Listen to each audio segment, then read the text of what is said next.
ಒಬ್ಬ ತಾಯಿಗಿಂತ 1000 ಪಟ್ಟು ಅಂತಃಕರಣ ಸದ್ಗುರುವಿಗೆ ಇರ್ತದ. ಅಲ್ಲಿ ಧರ್ಮ ಇಲ್ಲ, ಜಾತಿ ಇಲ್ಲ, ಮತ ಇಲ್ಲ, ಪಂಥ ಇಲ್ಲ, ಪಕ್ಷ ಇಲ್ಲ, ದೊಡ್ಡವಿಲ್ಲ, ಸಣ್ಣವಿಲ್ಲ, ಮೇಲಿಲ್ಲ, ಕೇಳಿಲ್ಲ, ಎಲ್ಲರೂ ನನ್ನವರು ಅಂತಕ್ಕಂಥ ಭಾವ ಇರ್ತದಲ್ಲ, ಅದು ರೂಢಿಯೊಳಗ ಆರೂಢ.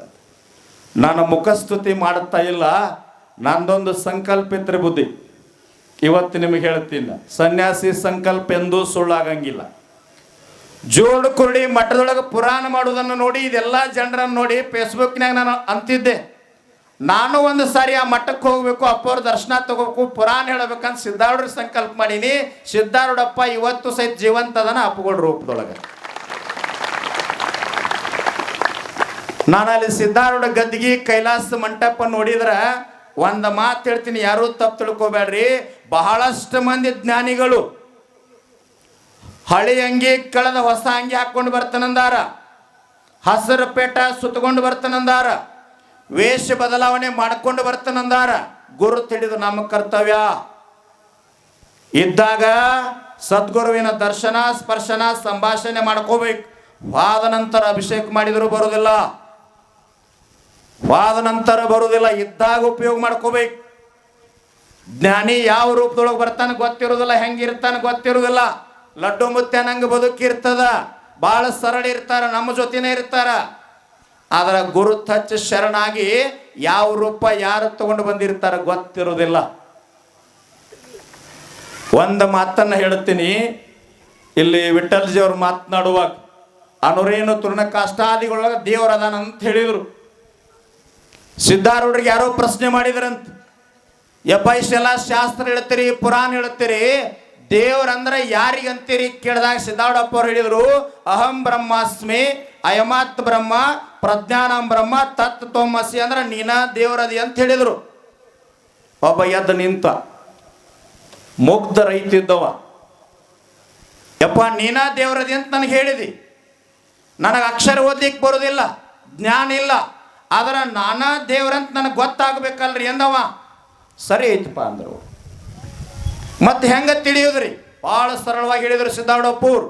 ಮನೆಗೆ ಹೋಗು, ಜಗಲಿ ಮ್ಯಾಗ ಯಾವುದು ಪ್ರಾಣಿ ಪಕ್ಷಿ ಇರ್ತೈತಲ್ಲ ಅದನ್ನ ದೇವರಂತ ಪೂಜೆ ಮಾಡೋ, ಅದ್ರ 1 ಲಕ್ಷ ಇಟ್ಕೋ. ಅದಕ್ಕಿಂತ ಯಾವುದು ಶಕ್ತಿ ಹೆಚ್ಚಾಕೊಂತ ಹೋಗೈತಲ್ಲ ಅದು ದೇವ್ರು. ಕೊನೆಗೊಂದೇನ ಗೊತ್ತಾಗ್ತದ ನೀನ ದೇವ್ರ ಅಂತ ಹೇಳಿದ್ರು. ಕರ್ಮ ಧರ್ಮ ಸಂಯೋಗ ಮನೆಗೆ ಹೋದ, ಜಗಲಿ ಮ್ಯಾಗ ಇಲಿ ಆಡ್ತಾ ಇತ್ತು. ಸಿದ್ಧಾರೂಢರು ಹೇಳಿದ್ರಲ್ಲ, ಇಲ್ಲಿಗೆ ಪೂಜೆ ಮಾಡ್ದ, ಇಲ್ಲಿಗೆ ಏನೇನು ಬೇಕು ಮೃಷ್ಟಾನ್ನ ಭೋಜನ 15 ದಿನ ಕೊಟ್ಟ. ಎದರ ಮನಿ ಬೆಕ್ಕ ಬಂದು ಇಲಿ ರುಂಡಕ್ಕೆ ಬಾಯಿ ಹಾಕಿತ್ತು. ಯಾವ ದೇವ್ರಿ? ಜೋರ್ಲ ಹೇಳ್ರಿ, ಬುದ್ಧಿ ಪ್ರಸಾದ ಐತಿಲ್ರಿ. ಆಮೇಲೆ ನಿಮ್ಮದಾಯ್ತಾ ಇದು, ಅದಕ್ಕೆ ನಿಮ್ಮನ್ನು ಕೇಳಾಕತ್ತೀನಿ. ಬೆಕ್ಕ ಬಾಯಿ ಹಾಕಿತ್ತಲ್ಲ, ಬೆಕ್ಕ ದೇವರಾಗಿತ್ತು. ಬೆಕ್ಕಿಗೆ ಹಾಲು ಮೊಸರು ಬೆಣ್ಣೆ ಏನು ಬೇಕು ಎಲ್ಲ ಕೊಟ್ಟು 15 ದಿನ. 16ನೇ ದಿವಸಕ್ಕೆ ಎದರ ಮನಿ ನಾಯಿ ಬಂದು ಬೆಕ್ಕಿನ ರುಂಡಕ್ಕೆ ಬಾಯಿ ಹಾಕಿತ್ತು. ಯಾವ ದೇವ್ರಿ? ನಾಯಿ. 15 ದಿನ ಪೂಜೆ ಮಾಡ್ದ. 16ನೇ ದಿನ ಎಲ್ಲೋ ಹೊರಗೆ ಹೋಗಿದ್ದ. ಹೆಂಡತಿ ರೊಟ್ಟಿ ಮಾಡೋದು ಒಂದಿಷ್ಟು ತಡ ಆಗಿತ್ತು. ನಾಯಿ ಎದ್ದು ಹೋಗಿ ರೊಟ್ಟಿ ಬುಟ್ಟಿಯೊಳಗೆ ಬಾಯಿ ಹಾಕೋದ್ರೊಳಗೆ ಹೆಂಡತಿ ಕೋಲು ತಗೊಂಡು ನಾಯಿಗೆ ಹೊಡಿತಾ ಇದ್ರು. ಯಾರ ದೇವ್ರಿ? ಜೋರ್ಲೆ ಹೇಳ್ರಿ, ನಿಮ್ದಾದ. ಹೆಂಡತಿ ದೇವರು. ಹೆಂಡತಿಗೆ ಜಗಲಿ ಮುಂದೆ ಕುರ್ಚಿ ಹಾಕಿದ, ಪಾದ ಪೂಜೆ ಮಾಡ್ಲಿಕ್ಕತ್ತ. 1-2 ದಿನ ತಾಯಿ ಬ್ಯಾಡ್ರಿ ಅಂದಳು. ಆಮೇಲೆ ಅಂತಾಳ, ಇಷ್ಟು ವರ್ಷ ಕಾಡ್ಯಾನ, ಸಿದ್ಧಾರೂಢರು ಪುಣ್ಯದಿಂದ ಈಗರೇ ಪಾದ ಪೂಜೆ ಮಾಡತ್ತಾನ ಆಗಲಿ ಅಂದಳು ತಾಯಿ. ಬುದ್ಧಿ 15 ದಿನ ನಡೀತ್ರಿ ಹಿಂಗ. 16ನೇ ದಿವಸ ಎಲ್ಲೋ ಹೊರಗೆ ಹೋಗಿದ್ದ, ವ್ಯವಹಾರದ ಚಿಂತನೆ ಒಳಗಿದ್ದ. ಆ ವ್ಯವಹಾರದೊಳಗೆ ನುಕ್ಸಾನ ಆಗಿತ್ತು. ಅದ ಚಿಂತೆಯೊಳಗೆ ಸೆಟ್ಟಿನೊಳಗೆ ಮನೆಗೆ ಬಂದ. ಹೆಂಡತಿ ಕುರ್ಚಿ ಮ್ಯಾಗ ಕುಂತಿದ್ದಳು. ಒಳಗೆ ಬರೋದೊಳಗೆ ಹೆಂಡತಿ ಅಂತಾಳ, ಏನ್ರಿ ಇಷ್ಟು ತಡ ಆಗ್ಯದ, ಅಡಿಗೆ ಮಾಡಬರಿ ಊಟ ಮಾಡು ನಂದಳು. ದೇವರನ್ನು ಪರಿಕಲ್ಪನೆ ಮರ್ತಿದ್ದ. ವ್ಯವಹಾರದ ನುಕ್ಸಾನದೊಳಗೆ ಸಿಟ್ಟಿನೊಳಗೆ ಮನೆಯೊಳಗೆ ಬಂದಿದ್ದ. ಹೆಂಡತಿ ಆಗಿ ನನಗ ಅಡಿಗೆ ಮಾಡಂತಿ ಅಂತೇಳಿ ಮೂಲ್ಯಾಗಿನ ಕಸಬರ್ಗಿ ತೊಂದು ಹೊಡಿಲಿಕ್ಕೆ ಹೋದ. ಯಾರ ದೇವ್ರಿ? ನಾನೇ ದೇವ್ರು.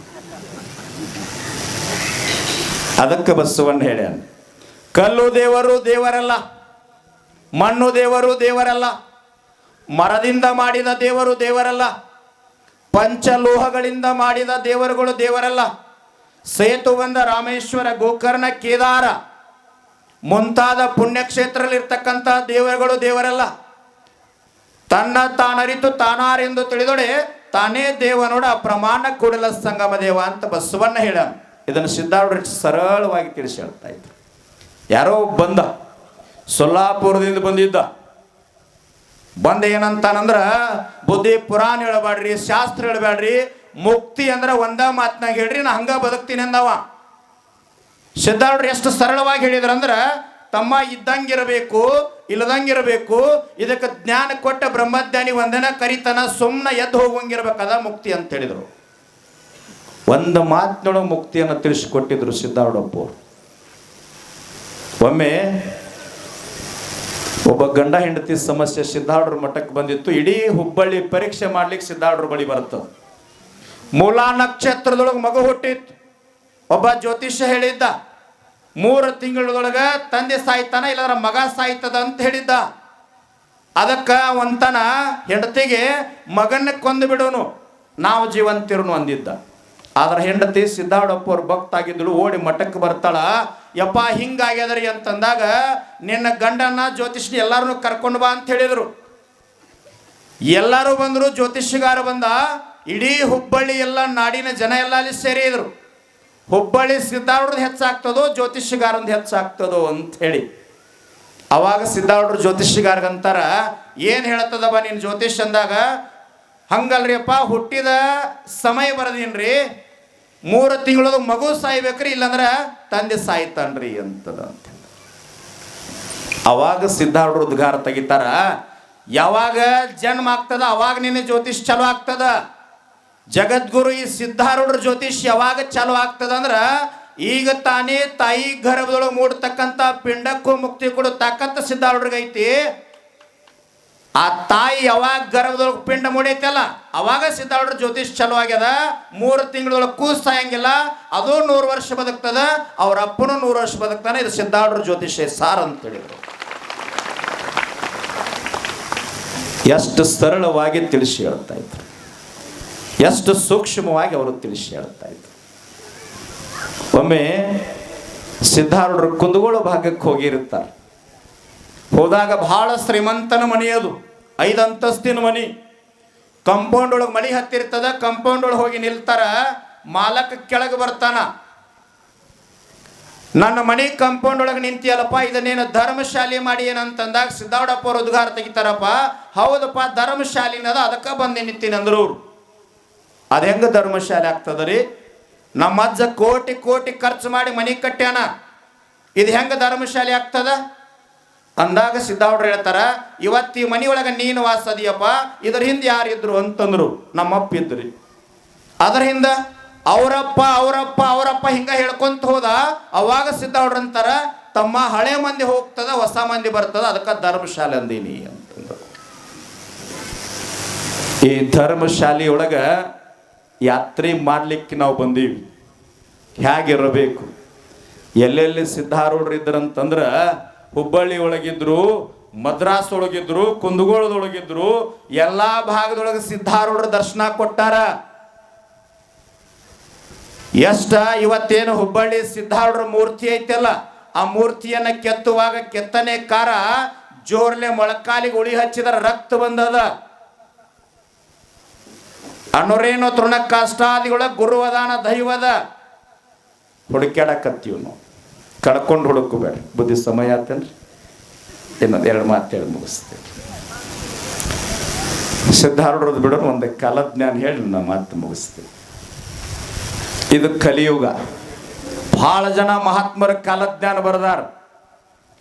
ಒಬ್ಬ ಜ್ಞಾನಿ ಒಂದು ಕಡೆ ಹೇಳ್ತಾನ, ಬಿದ್ದೆವು ಅಂತಿರು ಮಕ್ಕಳಿರ, ಭೂಮಿ ಎದ್ದೆದ್ದು ಬಡದಿತ್ತು ಮಕ್ಕಳಿರ, ಹದ್ದು ಕಾಗಿ ಹರ್ಕೊಂಡು ತಿನ್ನುವ ದಿನಮಾನಗಳು ಬರ್ತಾವ ಬಲು ಎಚ್ಚರ, ರೊಕ್ಕದ ಗಡಿಗೆ ಹೊತ್ತೊಯ್ಯುವಾಗ ಬಿಕ್ಕಿ ಬಿಕ್ಕಿ ಎತ್ತಿರೋ ಮಕ್ಕಳಿರ ಅಂತ ಹೇಳ್ತದ. ಶಟಸ್ಥಲ ಜ್ಞಾನಿ ಉಳುವಿ ಚೆನ್ನ ಬಸವಣ್ಣವ್ರು ಹೇಳ್ತಾರ, ಉಳುವಿಯ ಚೆನ್ನನು ಕಲಿಯುಗದೊಳಗೆ ಹುಟ್ಟಿ ಬರುವಾಗ ಜೊಳ್ಳ ಜೊಟ್ಟೆಲ್ಲ ಹಾರಿ ಹೋಗಿ ಗಟ್ಟಿ ಕಾಳಷ್ಟ ಉಳಿತಾವ ಅಂತ ಹೇಳ್ಯಾರ.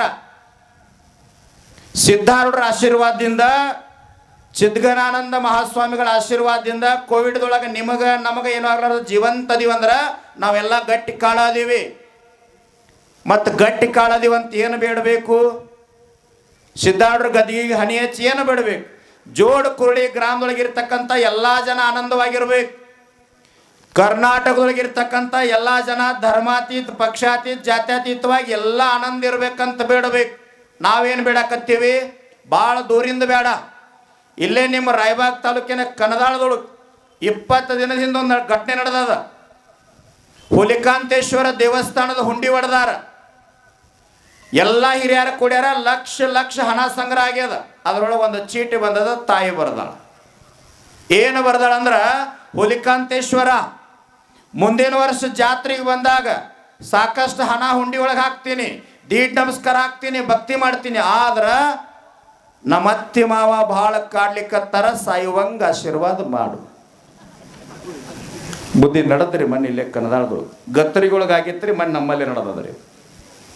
ಏನು ಕೊಲ್ಲೋದದ ರೀ? ಆವಿಷ್ಯ 10 ಹತ್ತಲೆ 100, ನಿದ್ರೆಗೆ ಹೋಗ್ಯಾವ 50, ಪ್ರಾಯಕ್ಕೆ 20, ಪ್ರಾಯದಲ್ಲಿ ಮಾಡಿದ ಗಾಯಕ್ಕೆ 30 ಅಂತ. ಬಹಳಷ್ಟು ಸಮಯ ಆಗ್ಯದ. ಮತ್ತೊಂದು ಸಾರಿ ಬಂದು ಸೇವಾ ಮಾಡ್ತೀನಿ. ನಮ್ಮ ಭಾಗದವರೆಲ್ಲರೂ ರೈತರದಿರಿ. ತಾವೆಲ್ಲ ಒಂದು ತುತ್ತು ಅನ್ನವನ್ನ ಬಾಯೊಳಗೆ ಹಾಕುವಾಗ ಯಾವ ರೈತ ತನ್ನ ಭೂಮಿ ಒಳಗೆ ಬೆವರು ಸುರಿಸಿ ದುಡ್ದಾನಲ್ಲ, ಆ ರೈತನ ಭೂಮಿಯಿಂದ ಏನು ಬಂದದಲ್ಲ, ಒಂದು ತುತ್ತು ಅನ್ನವನ್ನು ಬಾಯೊಳಗೆ ಹಾಕುವಾಗ ಏನು ಬೇಡ್ಕೊಂಡು ಊಟ ಮಾಡ್ರಿ ಅಂತಂದ್ರೆ, ಆ ರೈತನ ಕುಟುಂಬ ಬಡತನದೊಳಗೆ ಸಾಲದೊಳಗೆ ನರಳುವಂಗೆ ಆಗದೇ ಇರಲಿ ಅಂತೇಳಿ ಸಿದ್ದಾಡ್ರಿಗೆ ಬೇಡ್ಕೊಂಡು ಆ ತುತ್ತು ಬಾಯಾಗ ಹಾಕ್ತಾರೆ. ಇನ್ನೊಂದದ, ಯಾರೇ ಮಹಾತ್ಮರು ರಾಜಕಾರಣಿಗಳ ಮನೆಗೆ ಬಂದಾಗ 4 ಜನ ಮಕ್ಕಳು ಇರ್ತಾವ. ಏನು ಪರಿಚಯ ಮಾಡಿಸ್ತೀರಿ? ಒಬ್ಬ ಡಾಕ್ಟರ್ ಅದಾನ್ರಿ, ಒಬ್ಬ ಇಂಜಿನಿಯರ್ ಅದಾನ, ಇನ್ನೊಬ್ಬ ಪೊಲೀಸ್ ಅದಾನ್ರಿ, ಹೊಲ್ದಾಗ ಕೆಲಸ ಮಾಡೋ ಅದಾನ ಬಿಡ್ರಿ ಅಂತೀರಿ. ಇನ್ನು ಮ್ಯಾಗ ಹಂಗನ್ನ ಬೇಡ್ರಿ. ಧರ್ಮ, ಜಾತಿ, ಮತ, ಪಂಥ, ಪಕ್ಷ ಅನ್ಲಾರ್ದ ಭೂಮಿ ತಾಯಿಯ ಮಡಿಲಿನೊಳಗೆ ಬೆವರು ಸುರಿಸಿ ಅನ್ನವನ್ನ ದುಡುದು ಜಗತ್ತನ್ನ ಜೀವಂತ ಇಟ್ಟಿರ್ತಕ್ಕಂಥ ಶ್ರೇಷ್ಠ ರೈತನ ಮಗ ಅದಾನಂತ ಅಭಿಮಾನಲೇ ಪರಿಚಯ ಮಾಡಿಸ್ರಿ. ಇನ್ನು ಮ್ಯಾಗ ಬುದ್ಧಿ ನಾವು ಒಂದು ಮೊನ್ನೆ ಅಧಿವೇಶನದಾಗ ಕೇಳಿವ್ರಿ. ಅದೊಂದು ಮಾತು ಹೇಳಿಬಿಡ್ತೀನಿ. ಏನು ಕೇಳಿವಿ ಸಿದ್ದರಾಮಯ್ಯ ಸಾಹೇಬ್ರಿಗೆ ಅಂದ್ರೆ, ಇವೆಲ್ಲ ನೌಕರಿ ಮಾಡೋರಿಗೆ 60 ವರ್ಷ ಆಗ ಪೆನ್ಷನ್ ಬರ್ತೈತಲ್ಲ, ನಾವು ಏನು ಮನವಿ ಕೊಟ್ಟಿವಿ ಅಂದ್ರೆ 31 ಜಿಲ್ಲೆಯೊಳಗೆ 60 ವರ್ಷ ಆಗಿರ್ತಕ್ಕಂಥ ಗಂಡ ಹೆಂಡತಿ ಇರ್ತಕ್ಕಂಥ ರೈತ ಕುಟುಂಬಕ್ಕೆ ಒಂದು ತಿಂಗಳಿಗೆ 10,000 ಪೆನ್ಷನ್ ಕೊಡಂತ ಕೇಳಿವಿ. ಕೇಳೋಣ ಬೇಡ್ರಿ? ಮತ್ತು ಹೊಡೀರಿ ಚಪ್ಪಾಳಿ. ನಿಮ್ಮದು ನೀವು ಹೊಡ್ಕೋರಿ, ನಮಗಲ್ಲ. ನಿಮ್ಮದ ನಾವೇನು ಸನ್ಯಾಸಿಗಳು, ನಮಗೇನು ಬರೋದೈತಿ? ಬುದ್ಧಿ ಇವ್ರದ್ದು ಒಂದು ತಪ್ಪೈತ್ರಿ. ಬುದ್ಧಿ ನೀವ ತಾಕೀತು ಮಾಡ್ಬೇಕು. ನಾವೆಲ್ಲ ರೈತರಂತ ಶ್ರೇಷ್ಠವಾಗಿ ಹೇಳುತ್ತೀರಿ, ರೈತ ಹೆಣ್ಣು ಕೊಡಂಗಿಲ್ಲ ಅಂತ ಹೇಳುತ್ತೀರಿ. ನೀವ್ಯಾರು ಕೊಡ್ತೀರಪ್ಪ ರೈತಿಗೆ ಹೆಣ್ಣ? ಅವ ಕಾರ್ಕುಣಿಕೆ ಮಾಡಲಿ, ಗಟಾರ ಬಳಿಲಿ, ರೋಡ್ ಹಾಡ್ಲಿ, ನೌಕರಿ ಇರ್ಬೇಕಂತೀರಿ ನೀವು. ನೋಡೋಣ, ನೀವು ಇಲ್ಲೆಲ್ಲ ಕುಂತೀರಿ, ಕೈ ಎತ್ತಿರಿ ನೋಡೋಣ. ನನ್ನ ಮಗಳನ್ನ ಬೆವರು ಸುರಿಸಿ ಪ್ರಾಮಾಣಿಕವಾಗಿ ಭೂಮಿ ತಾಯಿ ಮಡಿಲೊಳಗೆ ದುಡಿತಕ್ಕಂಥ ರೈತ ಕೊಡ್ತಾನಂತ ಕೈ ಎತ್ತ ನೋಡೋಣ. ಯಾರು ಎತ್ತಂಗಿಲ್ಲ ನೀವು. ಯಾಕ್ರಿ ಬುದ್ಧಿ? ಎತ್ತಾರನ್ರಿ? ಯಾರು ಎತ್ತಂಗಿಲ್ಲ.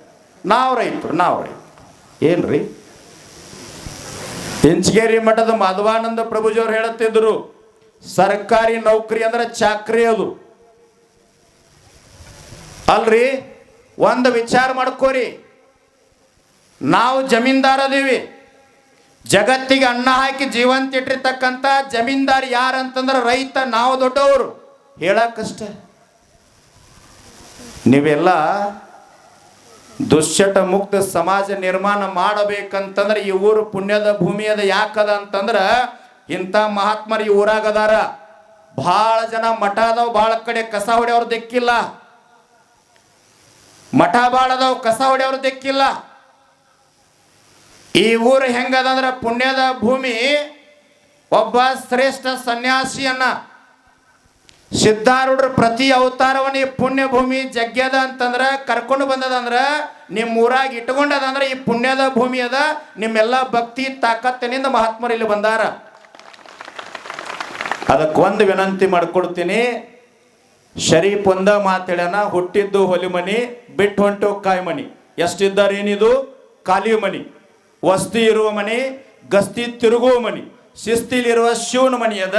ಇದನ್ನು ಶವದ ಮನೆ ಮಾಡ್ಕೊಳ್ಳಾರ್ದ ಕುಂತಾಗ ನಿಂತಾಗ ನಡೆಯುವಾಗ, ಕೆಲಸ ಮಾಡುವಾಗ, ತಾಯಂದ್ರ ಅಡಿಗೆ ಮಾಡುವಾಗ, ರೈತರು ಹೊಲದಾಗ ದುಡಿಯುವಾಗ ಸಿದ್ಧಾರೂಢ ಸಿದ್ಧಾರೂಢ ಸಿದ್ಧಾರೂಢ ಅನ್ಕೊಂತ ಹೋದ್ರಿ ಅಂದ್ರೆ ನಿಮ್ಮೆಲ್ಲರ ಜನ್ಮ ಉದ್ಧಾರ ಆಗ್ತದ ಅಂತೇಳಿ ನನ್ನ ಎರಡು ಮಾತುಗಳನ್ನು ತಮ್ಮೆಲ್ಲರ ಪಾದಕ್ಕೆ ಅರ್ಪಣೆ ಮಾಡಿ.